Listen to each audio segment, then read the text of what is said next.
चैत का महीना था। ग्वालियर राज्य का मशहूर डाकू परशुराम अपने अरबी घोड़े पर चढ़ा हुआ जिला दमोह के देहात में होकर कहीं जा रहा था। प्यास के कारण परशुराम का गला सूख रहा था। कोई तालाब, नदी या गांव दिखाई न देता था। चलते चलते एक चबूतरा मिला जिस पर एक शिवलिंग रखा था। छोटे और कच्चे चबूतरे पर बरसात के पानी ने छोटे छोटे गड्ढे कर दिए थे, इसलिए महादेव जी की मूर्ति कुछ तिरछी सी हो रही थी। यह देख परशुराम उतरा और घोड़े को एक पेड़ से बांधकर अपनी तलवार से महादेव जी की पिंडी को ठीक बिठलाने लगा। परशुराम बोला, महादेव गुरुजी हैं। परशुराम के गुरुजी थे, इसलिए मेरे भी गुरु हैं। वे भी ब्राह्मण थे, मैं भी ब्राह्मण हूँ। उन्होंने अमीरों का नाश किया था और गरीबों का पालन किया था, वही मैं भी कर रहा हूँ। मूर्ख लोग मुझे डाकू कहते हैं। धनवान से धन लेकर दीनों का पालन करना क्या डाकूपन है? यह तो बना रहे। ग्वालियर राज्य ने मेरे लिए 5,000 का इनामी वारंट जारी किया है और भारत सरकार ने 25,000 का। मेरी गिरफ्तारी के लिए 30,000 का इनाम छप चुका है, इसीलिए मुझे डाकू कहते हैं। खैर, कोई परवाह नहीं। जब तक शंकर गुरु पंजा मेरी पीठ पर है तब तक कोई परशुराम को गिरफ्तार नहीं कर सकता। लेकिन क्या मैं आज प्यास के मारे इस जंगल में मर जाऊंगा? मेरे 15 साथी जो सब पढ़े लिखे हैं अपने अपने अरबी घोड़ों पर चढ़े मुझे खोज रहे होंगे। जब वे मुझे इस जंगल में मरा हुआ पाएंगे तब वे नेताहीन होकर बड़े दुखी होंगे। बाबा, गुरुदेव, क्या एक लोटा पानी के बिना आप आज मेरी जान ले लेंगे? तब तक एक बुढ़िया वहां आई। उसके एक हाथ में एक लोटा जल था और लोटे के ऊपर एक कटोरी थी जिसमें मिठाई रखी थी। परशुराम, बूढ़ी माई, तुम कहाँ रहती हो? बुढ़िया, थोड़ी दूर पर शेखुपुर गांव है, बागों में बसा है, इसलिए दिखाई नहीं देता। वहीं मेरा घर है। जाति की अहीर हूँ बेटा। परशुराम, यहाँ क्यों आई हो? चबूतरे पर पानी और मिठाई रखकर बुढ़िया बैठ गई और रोने लगी। परशुराम ने जब बहुत समझाया तब वह कहने लगी, बेटा, मौत के दिन पूरे करती हूँ। घर में एक लड़का था और बहू थी। मेरा बेटा बिहारी तुम्हारी ही उम्र का था। उसी ने यह चबूतरा बनाया था और कहीं से लाकर उसी ने महादेव यहाँ रखे थे। रोजाना पूजा करता था। इस गांव में कलमुही ताउन प्लेग आई। बेटा और बहू दोनों एक 10 साल की कन्या छोड़कर उड़ गए। रोने के लिए मैं रह गई। जब से बेटा मरा तब से मैं एक लोटा पानी चढ़ा जाती हूँ और रो जाती हूँ। इस बैसाख में नातिन चंपा का विवाह है। घर में कुछ नहीं, जाने कैसे महादेव बाबा चंपा का विवाह करेंगे। परशुराम, महादेव बाबा चंपा का विवाह खूब करेंगे। तुम यह पानी मुझे पिला दो, बड़ी प्यास लगी है। बुढ़िया, पी लो बेटा, पी लो, मिठाई भी खा लो। यह पानी जो तुम पी लोगे तो मैं समझूंगी कि महादेव जी पर चढ़ गया। आत्मा सो परमात्मा, मैं फिर चढ़ा जाऊंगी। पी लो बेटा, पी लो, पहले ये मिठाई खा लो। इतना कहकर बुढ़िया ने पानी का लोटा और मिठाई की कटोरी परशुराम के सामने रख दिए। मिठाई खाकर और शीतल स्वच्छ जल पीकर परशुराम बोले, चंपा का विवाह कब होगा माई? बुढ़िया, बैसाख उजेरे पाक की पंचमी को टीका है, केसरीपुर से बारात आएगी।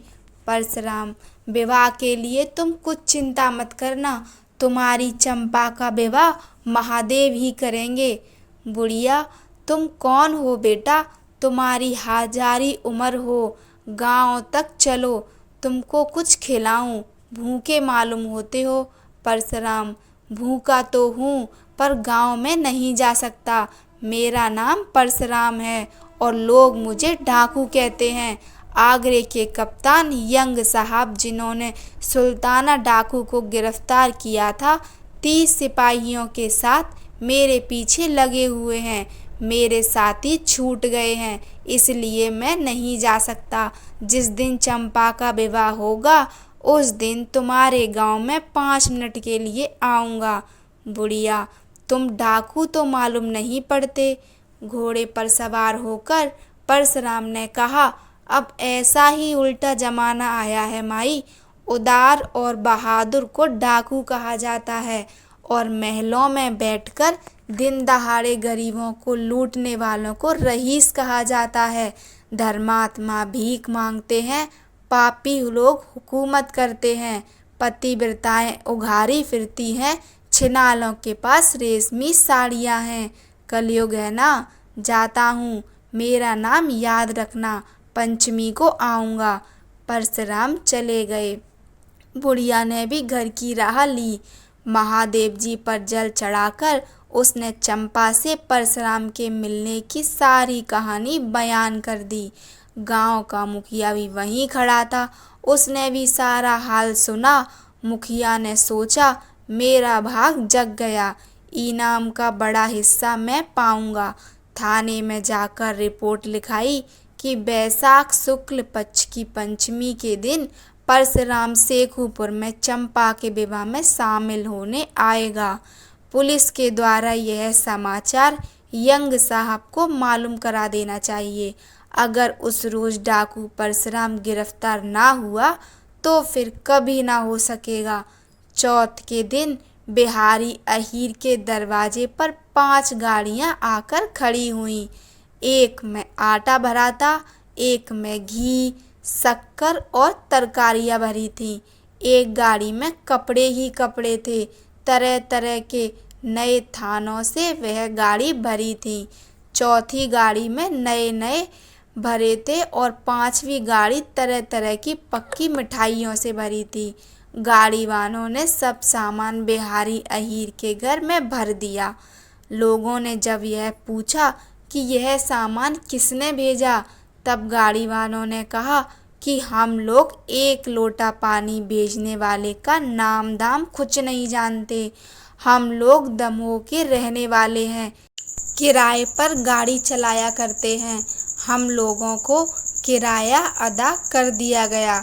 हम लोगों को केवल यही हुक्म है कि यह सामान शेखुपुर के बिहारी अहीर के घर में जबरन भरावें, बस। और ज़्यादा 3-5 हम लोग कुछ नहीं जानते। इस विचित्र घटना पर गांव भर आश्चर्य कर रहा था। केवल मुखिया को और बुढ़िया को मालूम था कि यह सब काम परशुराम का है। मुखिया ने थाने में इस घटना की रिपोर्ट लिखाई और यह भी लिखाया कि कल पंचमी के दिन सुबह को जब चंपा के फेरे पड़ेंगे, उस समय कन्यादान देने खुद परशुराम के आने की उम्मीद है, क्योंकि वह अभी तक खुद नहीं आया है। 5 मिनट के लिए गांव में आने का उसने वचन दिया है, चाहे धरती इधर की उधर हो जाए, पर परशुराम का वचन खाली नहीं जा सकता।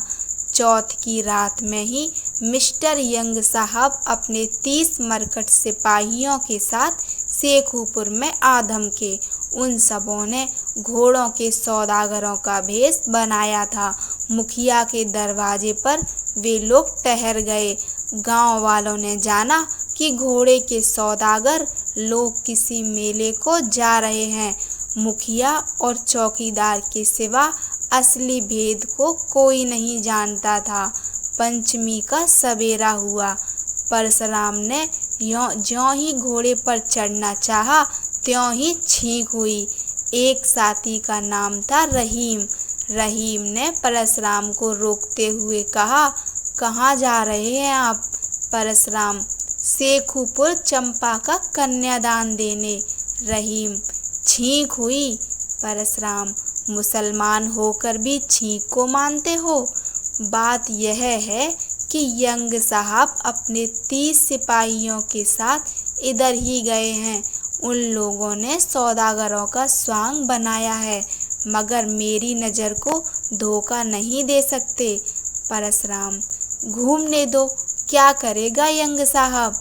रहीम, मालूम होता है कि मूर्ख बुढ़िया ने आपके मिलने का हाल अपने गांव में बयान कर दिया है। पुलिस को आपके जाने का हाल मालूम हो गया है, तभी यंग साहब ने मौका देखकर चढ़ाई की है। परसराम, संभव है तुम्हारा अनुमान सही हो, लेकिन इसी डर से मैं अपने वचन को तोड़ नहीं सकता। एक लोटा पानी से उऋण होना है। रहीम, अच्छा तो मैं भी साथ चलता हूँ। जो वक्त पर साथ दे वही साथी है। परसराम, तुम्हारी क्या ज़रूरत है। रहीम, मैं आपको अकेला नहीं जाने दूंगा, नमक हरामी नहीं करूँगा। आपकी जान जाएगी तो पहले मेरी जान जाएगी। दोनों सवार शेखूपुर की ओर चल दिए। वे उस समय बिहारी के दरवाजे पर पहुँचे। अपने घोड़े की बागडोर रहीम को पकड़ाकर परसराम उतर पड़े और घर में घुस गए। 5 मोहरों से परसराम ने चंपा का कन्यादान सबसे पहले दिया और वे बाहर जाने लगे। गांव वालों ने जान लिया कि इस व्यक्ति ने ही 5 गाड़ियां भेजी थीं। श्रद्धा के मारे उन लोगों ने परसराम को घेर लिया। खुशी से बुढ़िया की बोलती बंद थी। एक आदमी बोला, वाह मालिक, बिना जलपान किए कहाँ जाते हो। दूसरा आदमी लोटा लिए चरण धोने का उपाय करने लगा। तीसरा आदमी परसराम को बैठने के लिए अपना साफा धरती पर बिछाने लगा। चौथा आदमी दौड़ा तो एक दौने में मिठाइयाँ भर लाया। परसराम ने कहा, कैसे पागल हो तुम लोग। जिस कन्या का कन्यादान दिया उसी का भोजन कैसे करूँगा। इतना कहकर वे घर से बाहर आ गए। घोड़े पर चढ़ते चढ़ते परसराम ने देखा कि साहब ने सदल बल उनको घेर लिया है। परसराम ने उनको ललकार कर कहा, गांव के बाहर आकर मर्दूमी दिखलाओ। इसके बाद रहीम के साथ परसराम ने घोड़ों की ऐंठ लगाई और गांव के बाहर हो गए। सब लोग घोड़ों पर सवार थे। तड़ातड़ गोलियां छूटने लगी। वे दोनों भी फायर करते जाते थे। परसराम और रहीम के अचूक निशानों ने 5 सिपाही मार डाले।